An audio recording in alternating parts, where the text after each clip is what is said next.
আমরা এই মুহূর্তে যে কাজটা করতেছি স্ক্রু এলিমেন্টের গিয়ার পিনিয়াম লাগাইতেছি। গিয়ার পিনিয়াম প্রথম অবস্থা আমরা হেড দিয়ে নিয়েছি, এটা অটোমেটিকলি ঢুকে গেছে। তো এখন আমরা স্ক্রু এলিমেন্টের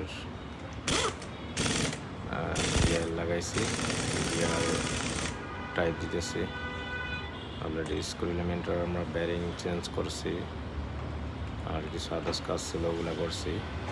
স্ক্রু এলিমেন্টে যদি আপনাদের কোনো কাজ থাকে কিংবা এয়ার কম্প্রেসার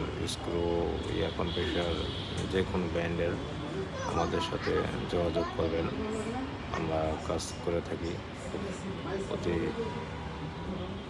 সুন্দরভাবে। তো ইনশাল্লাহ আমাদের কাজটা সাকসেস হয়েছে, সুন্দর হয়েছে। এই দেখতেছেন একদম ফ্রি, খুবই স্মুথ করতেছে।